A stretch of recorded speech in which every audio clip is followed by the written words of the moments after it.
Və keçirik suallarımıza. Suallarımıza çox sağ olun, əlləri görürəm. Deməli, ardıcıllığımız belə olsun. Neçə mikrofonumuz var salonda? 3. Elə 3-3 cəmliyək ki, vaxtımız çox az geçsin də. Deməli, sual vermək istəyən. Deməli, bir dənəsini ora verək. Ondan sonra ortadakı müəllim, sonra xanım. Elə 3 dənə mikrofonu paylayaq ki, sonradan ardıcıllıqla gələk. Bir də xahiş edirəm, sualınızı maksimum lakonik. Özünüzü təqdim edin, sualınızı verin. Hər kəs salamlayıram. Mənim adım Sübhandır və Araz şirkətini təmsil edirəm. Sualım tədbirin təşkilatçılarınadır. İlkin bəy, bu timsalda bizim sualımıza cavab verə bilsəm çox xoş olar. Çox faydalı bir forumdur və mən şəxsi olaraq bugünkü forumdan çox faydalandım. Sualım ondan ibarətdir ki, gələcəyə doğru forum iştirakçılarının, yəni forumda iştirak edən şirkətlərin və təşkilatın iştirakı ilə ortaq layihələr düşünülürmü? Yəni, qəsd etmək istədiyim odur ki, Azərbaycan iqtisadiyyatına töhfə verə biləcək və yaxud da ölkənin hər hansı bir ekoloji problemini həll edə biləcək ortaq yatırımlar və layihələr düşünülürmü? Çox sağ olun, çox minnətdaram. Bir də bir tövsiyəm olacaqdır. Çox xahiş edirəm, qısa danışağın başqalarının haqqına girməyək. Qısa olacaqdır. Elə bu qısalıqla bağlıdır. Həqiqətən bugün çox dəyərli spikerlərə dinlədik və çox böyük təcrübə mübadiləsi oldu. Amma mənim müşahidəm ondan ibarət oldu ki, onlar tam fikirlərini bizə çatdırmaq üçün zamanları bir qədər yetmədi. Gələcəyə doğru ən azından bir 5 dəqiqə çıxışlara vaxt çox ayırsaq daha faydalı olacağını hesab edirəm. Sizin sualınızla bağlı tədbirin təşkilatçısı SAT-Qrupdur. Mən sizdən xahiş edirəm ki, elə çay fasiləsində SAT-Qrupun stendinə yaxınlaşın və öz təkliflərinizi ora verin. Sual? Bəli, buyurun. Mikrofonu birinci masaya verək. Bəli, sizdədir, bəli. Salam, hər vaxtınız xeyirli olsun. Adım Nicat Bağırovdur. Gənc sahibkaram. Sualım belədir. Az öncə İlkin bəy də dedi ki, artıq tək nəfərlik kampaniyalar var, hansı ki, böyük dövrə eləyirlər və yönəticilərə sorum budur ki, siz düşünürsünüzmü ki, yönəticilik işini, SEO işini AI artıq eləməyə başlaya bilər, məhz biz ona yükləsək, şirkətin dəyərlərini, əldə eləmək istədiyimiz nəticələrini o şirkətdəki insanları izləyərək, video ilə, nə bilim, başqa həllərlə onları idarə eləyə bilər, nəticə əldə eləyə bilər. Çox sağ olun sualınıza görə. Mən qısa cavablandırım. Kim cavablandırsın? Mən düşünürəm ki, CEO dirijordur. Dirijoru süni intellekt əvəz edə bilməz. Amma süni intellekt bu dəqiqə alət deyil. Süni intellekt bu dəqiqə həqiqətən də işçidir. Məsələn, süni intellekt çox gözəl bir marketingi əvəz edə bilər, çox gözəl maliyyəçi ola bilər. Amma dirijorun əvəz edilməsi biraz riskli görünür, mənim fikrimcə. Çox sağ olun sualınıza görə. Bəli, xanım, mən mikrofonu necə deyirəm paylayaq? Bax, burada əldə qalmasın da mikrofon. Kim verib sualı? Baxacam. Reisin vaxtıdır, deyəsən, getməlidir. Bəli, buyurun. Sağ olun. Xanım Sadıxova, təlim və inkişaf üzrə menecer, Sintex şirkətlər qrupu. Sualım hər kəsədir, kim istəsə cavablandıra bilər, zəhmət olmasa.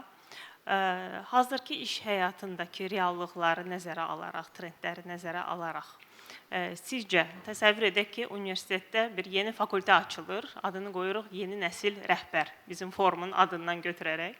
Bu yeni nəsil rəhbərləri yetişdirmək üçün əsas tədris olunacaq səriştə, bacarıq, keyfiyyətlər nədən ibarət olmalıdır və bunları kim tədris edə bilər, kimlər tədris etməlidir? Bizneslərdə real iş təcrübəsi olan insanlarmı, yoxsa sadəcə bunu nəzəriyyədə gözəl bilənlər? Çox sağ olun.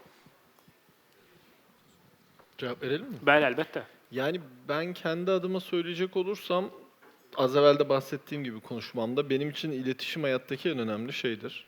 Öncelikle büyük bir ihtimalle çok ciddi bir iletişim eğitimi verirdim. Üniversitede bu bölümde yeni nesil yönetici yetiştirecek insanlara.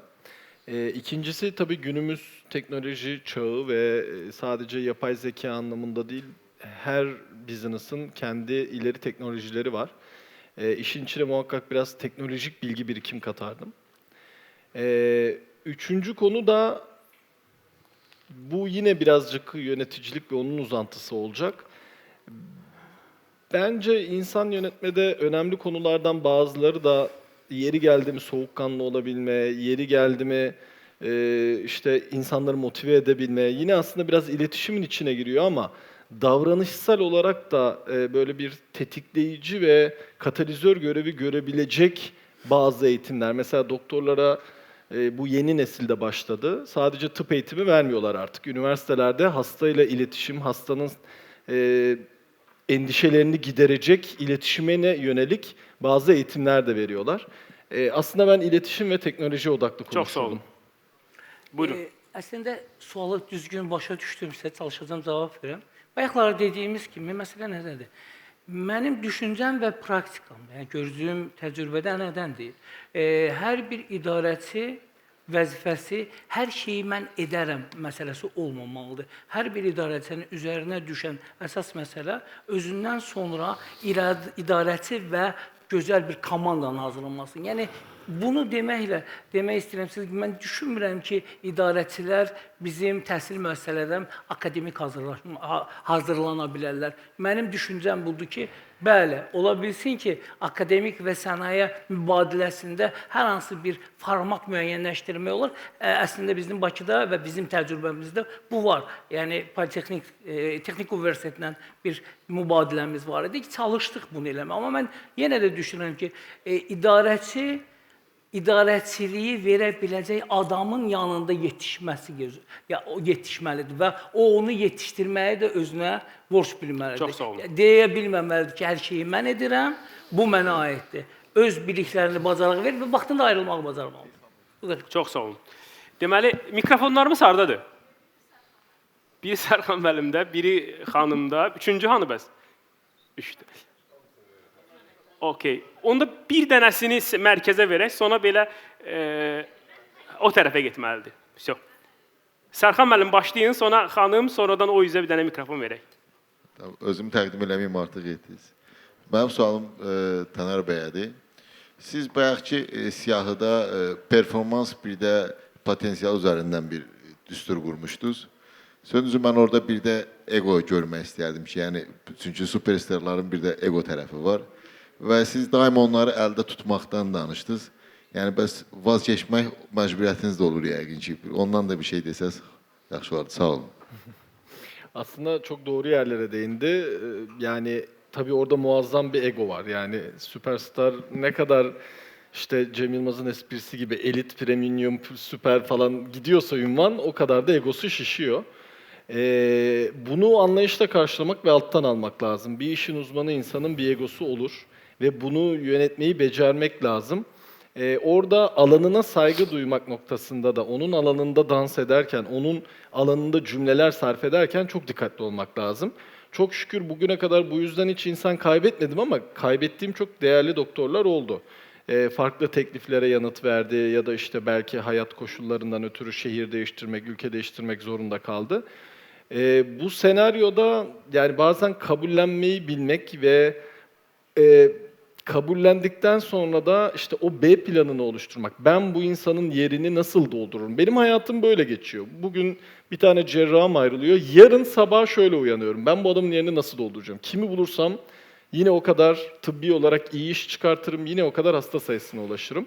Yani evezlemeyi bilmek, evezleme becerisi de aslında o süperstarı bir o kadar bizim görevimiz ve benim de en büyük görevlerimden biri bu. Yani illa gidiyor. Yani ben gitmesin diye bir şeyler söyledim ama bu hiç gitmeyecek anlamına gelmiyor. Gittiğinde evezlemek işte o yüzden belki şey çok önemli. Ya piyasada ya ben bazen doktorun bayramını kutlarım. Neden biliyor musun? Yani bizim gönderdiğimiz de oluyor tabii. Ben bunu özellikle Azerbaycan üzerinde söyleyeceğim. Türkiye'de daha az rastladım. Kurumsal ilkelerimiz gereği en çok doktor gönderdim. Yani elden para aldı diye gönderdim. İşte başka bir sebepten en çok kurumsal ilkelerimize ters düştüğü için gönderdim. Yoksa çok şükür seçerken genellikle tıbbi bilirliği iyi doktorlar seçmişim. Müşterilerinizi de seçirsiniz. Müşterilerimizi seçtiğimiz oluyor tabii ki. Allah çok iyi. Buyurun.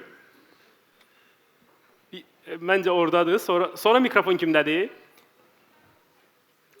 Mən Mahal Abayeva yenidən özümü təqdim edeyim. Sualım Nəsib İslamzadəyədir. Nəsib müəllim, mən bilmək istəyərdim ki, əgər belə bir qərar qəbul edilsə ki, siz və sizin rəqiblərinizin məhsulları eyni qiymətə satılacaq. Sizin Azərşəkər zavod olaraq, komanda olaraq, şirkət olaraq, məhsul olaraq digər rəqiblərinizdən nə ilə fərqlənəcəksiniz və istehlakçılar sizin məhsullarınızı niyə əldə etməlidirlər?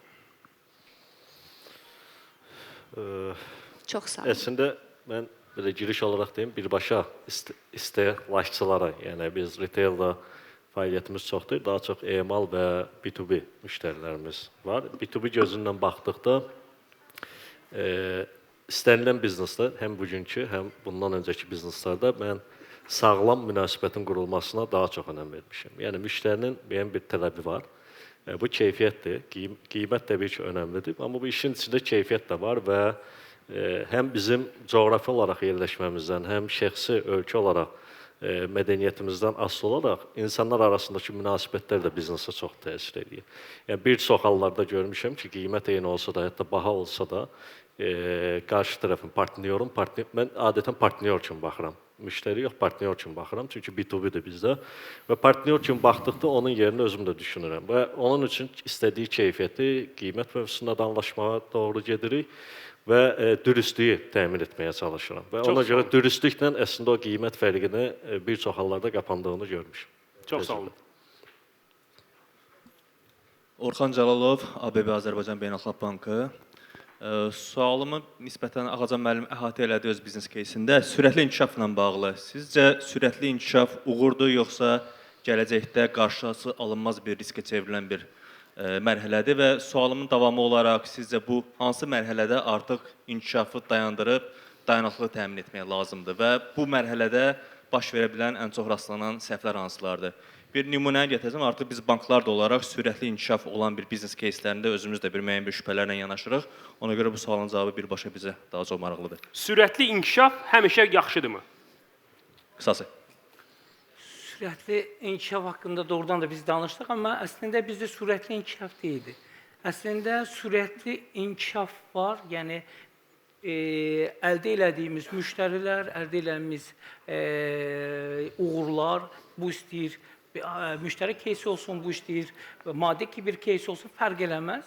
Bunların hamısı idarə olunmazsa və əldə elədiyimiz uğurdan gələcəyin perspektivini görə bilmiriksə, bu mütləq gətirib uğursuzluğa çıxardacaq. Amma biz görürüksə ki, istiqamət hansı istiqamətdə gedirsə, yəni gələcəyin trendi nədirsə, o trendə bu günlərim sərmayə qoymağı bacarırıq. Mən bu düşünürəm ki, bu bir dəyişiklikdir və bu bir uğurdur. Yəni əslində sürətli inkişafdan söhbət getmir. Sürdürəbilir inkişaf. Sürdürəbilir inkişaf mı? Yox, sürdürəbilir inkişaf da deyil. Yəni inkişafın özü var. İnkişafın bir səbəbləri var. Amma o inkişaf daimi olaraq eyni halda qalırsa, dəyişilməz qalırsa, o mütləq sükuta gedəcək. İnkişafdan istifadə edib gələcəyin trendi. Mənim üçün idarəçi bu günlərim, yəni deyəcəyim əgər bir cümlə olarsa, bunu bu cürə deyirəm. Mənim üçün idarəçi bugünün idarəyə edən deyil, gələcəyin trendini görüb ona uyğunlaşan insandır. Manşetlik sözdür. Hə? Manşetlik sözdür. Vallahi bilmirəm, amma yenə də. Yəni o olarsa, Çox sağ olun. Bizim neçə dəqiqə vaxtımız var? Hə? 5-6 dəqiqə. Neçə dənə sualımız var? Biraz çoxdur. Artıq var. Onda daha buyurun da. Kimdədir mikrofonlar? Salam aleyküm. Sualım Taner bəyədir. Taner bəy, yeni nəsil idarə etməklə bağlı bilmək istəyirəm ki, liderlər bu süni intellektin öyrənilməsi üçün və bunu sistemləşməsi üçün necə özünü yetkinləşdirməlidirlər? Yani şöyle, öncelikle iş alanlarınızda bunun nerelerde kullanılabildiğini araştırmak lazım. Sağlık özelinde söyleyecek olursam ben ekibimle beraber, tabii bazıları çok radikal aksiyonlar hemen alamıyorsunuz ama yani bir gün gelecek, örnek veriyorum, medikal onkoloji doktoru diye bir şey kalmayacak bence. Çünkü sen tümörün boyunu, patolojinin sonucunu, laboratuvar sonuçlarını sisteme yüklediğinde artık yapay zeka zaten dünya genelinde belki 3 milyon kanserli hastaya yaşına, kilosuna, tanıya göre en uygun ilacı zaten sana veriyor. Bir doktordan daha iyi verme olasılığı çok yüksek çünkü içerisindeki örneklem daha yüksek.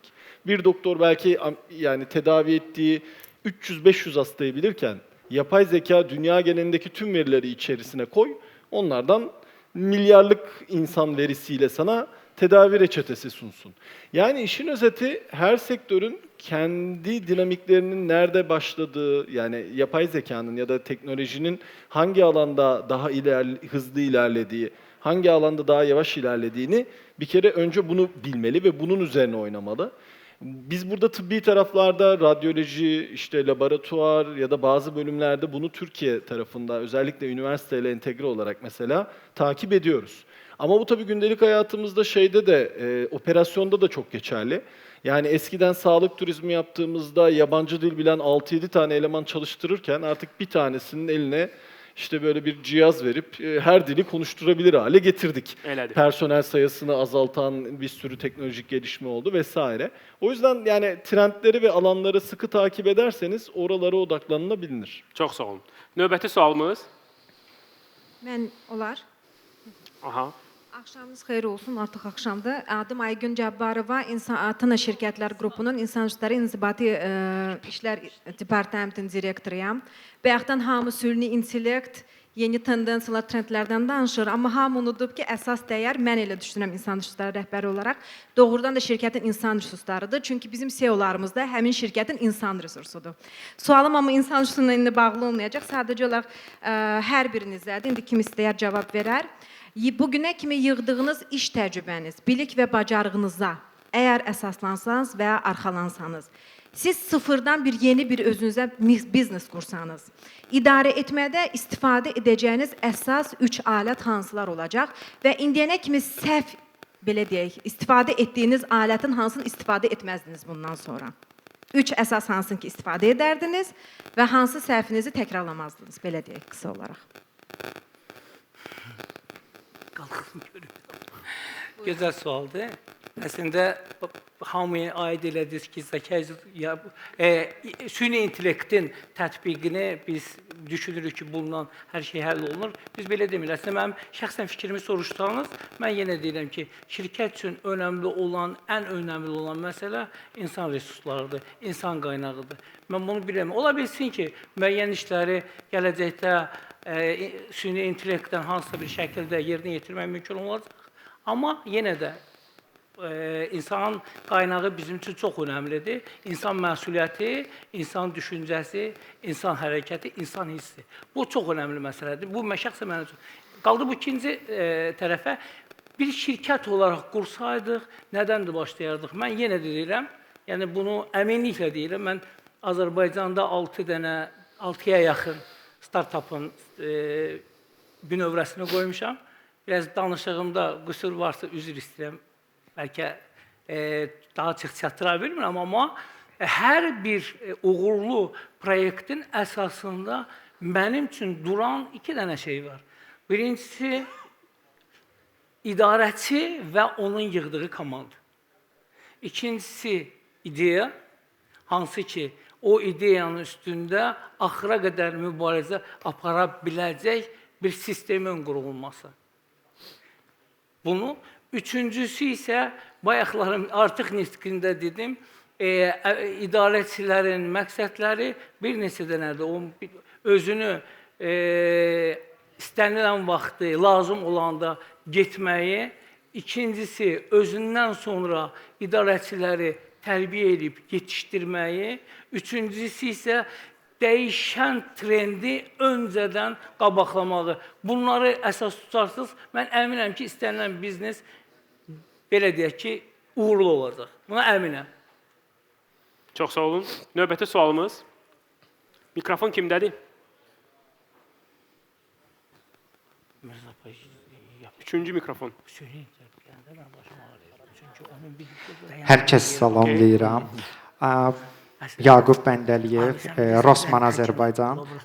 İlkin bəy, bu mövzuya toxunulmadı. Qısaca elə sualımda bu mövzuya toxunmaq istəyirəm.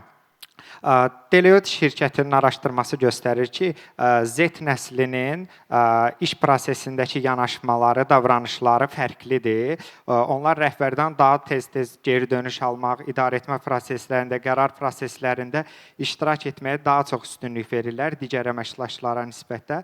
Mən fikirlərinizdən soruşmaq istəyirəm. Yəqin ki, sizin də idarə etdiyiniz komandalarda Z nəslinin əməkdaşları var.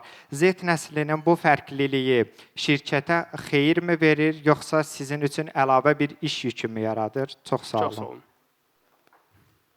Təşəkkürlər sual üçün. Əslində bu sualla mən bu cavabla iki suala cavab vermək istəyirəm. Bundan öncəki suala da öz şirkətimiz olsa hansı idarəetmə alətlərindən istifadə edirik. Aşağı-yuxarı öz şirkətimiz olmasa da indiki yerdə də istifadə edirik.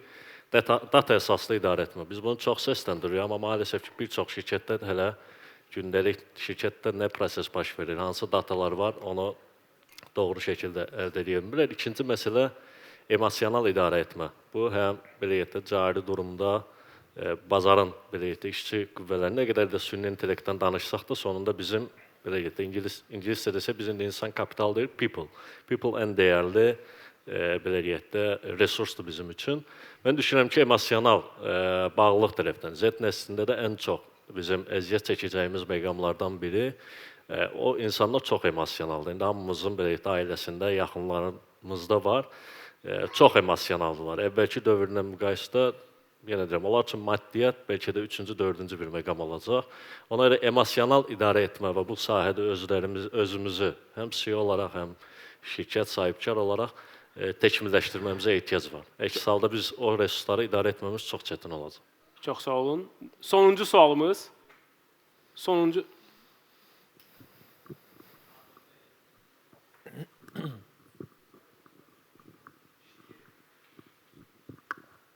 Salam, hər vaxtınız xeyirli olsun. Mənim adım Fəruxdur, məlumat analitikası üzrə menecerəm. Mən uşaqlıqdan öyrədiblər ki, uğurun qazanmasının yeganə yolu çoxlu əziyyət çəkməkdir, çoxlu işləməkdir. Amma 2026-cı ilə kimi gəldim, görürəm ki, məncə bizi aldadıblar. Nə fikirləşirsiniz?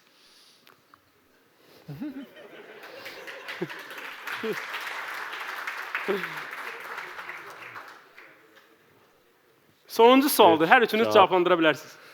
Mən yenə də öz təcrübəmdən, öz fikrimi bölüşmək istəyirəm. Bizi aldatmayıblar, hər şey doğrudur. Buna tam olaraq inana bilərsiniz. Ola bilər ki, tək-tük hallarda, belə deyək də, o deyimlə yox, gündəlik həyatımızda bəlkə də aldadırlar bizi, hansısa bir əməkdaşları, insan resurslarını, amma həqiqətən elədir. Yəni, mən çıxışımda da qeyd edirdim ki, Azərbaycan reallığında biz artıq əziyyət yox, 150% əziyyət çəkməsək, şirkətlərimiz ayaq üstə dayanmayacaq. Yəni, çox işləmək lazımdır. Bəli. Çox əla. Siz necə düşünürsünüz Taner Bey? Yani ben de aldatıldığımıza inanmıyorum. Ben daha eziyet çekmeden bir yere gelmiş ya da eziyet çekilmiyor gibi gözüken şeylerin arkasında da çok büyük eziyetler olduğuna inananlardanım. Belki bu cümle bilmiyorum zihninizde hangi meslek gruplarını düşünerek söylediğiniz ama sosyal hayatta gördüğümüz influencerlık, o bu vesaire gibi belki şeyleri danışıyorsanız kafanızda bence onların da arka yüzü hiç düşündüğünüz gibi değil. Ben hala emek vermeden olmadığına inananlardanım. Çok sağ olun. İnanmıram ki, mikrofon işləmir. İşləyir, hər şey əladır. İnanmıram ki, sualı dəqiq başa düşdüm, amma məsələ gedir ki, hansı əziyyətdən söhbət gedir və əziyyətin gətirdiyi və bölüşdürdüyü enerji hansıdır? Yəni ki, məsələ əziyyət çəkməkdə deyil. Gücünüzü daha çox o yerə yönəltmək lazımdır ki, oradan daha çox belə deyək, potensial enerji ala biləsiniz. Bu, həm fiziki şəkildə də, həm zehni şəkildə də, həm maddi şəkildədir. Mən əziyyət çəkməyi düşünəndə deyirəm, bu günlərim tikintidə işləyən fəhlələr bizim hamımızdan çox əziyyət çəkirlər və bizdən çox qazanırlarmı və özünü aldatmışmı sayırlar? Deyil. Ya, bu biraz məsələ çox belə metafizik bir nöqtəyə gəlir, çıxır ki, yəni əziyyət nədir, əziyyətin qarşılığı nədir? Çox sağ olun. Danışaq.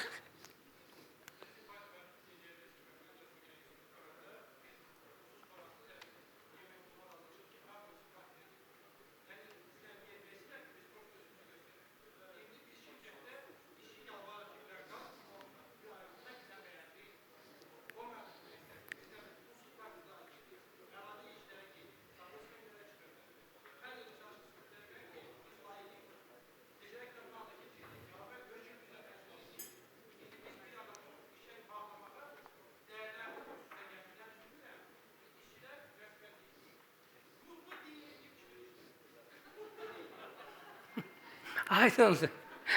Aydındır. Çox sağ olun, minnətdaram. Deməli, forumumuzu yaxşı notlarla qutarırıq. Biz indi 3 dənə hədiyyə verməliyik. Biz indi 3 dənə hədiyyə verməliyik. Hədiyyələrimiz, deməli, bir dənəsi əsas hədiyyəmiz. 2 dənə də, deməli, bizim hədiyyə siyahımız nədir?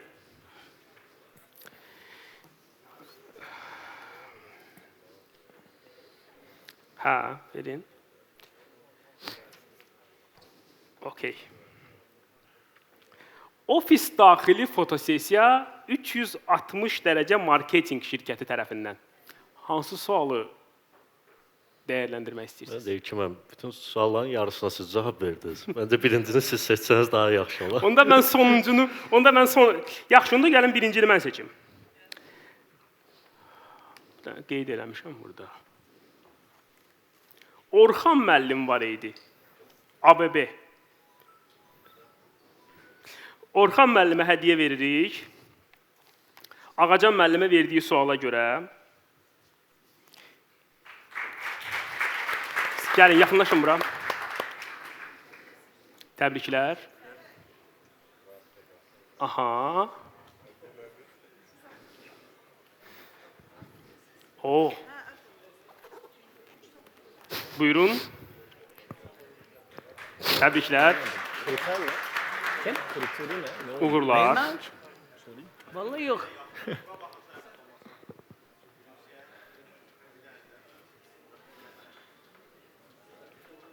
Çox sağ olun, minnətdaram. Sağ olun.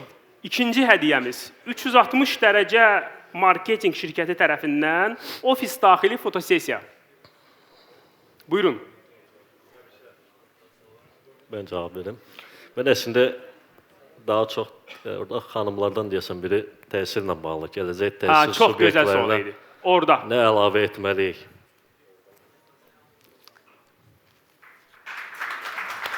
Siz yaxınlaşın, hədiyyəni verin.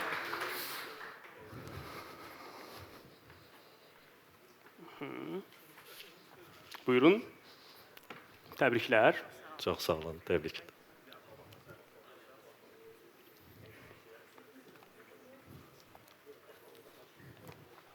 Təbrik, sağ olun.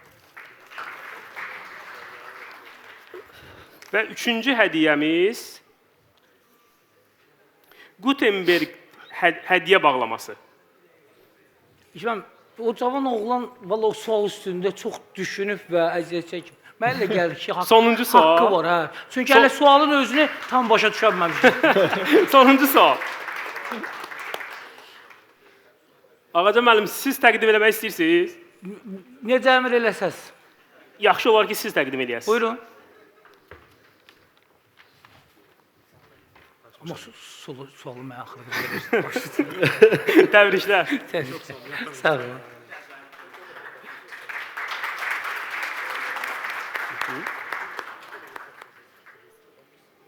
Çox sağ olun. Çox sağ olun, çox minnətdaram. Düşünürəm ki, çox hörmətli Fəridə xanıma söz vermək olar.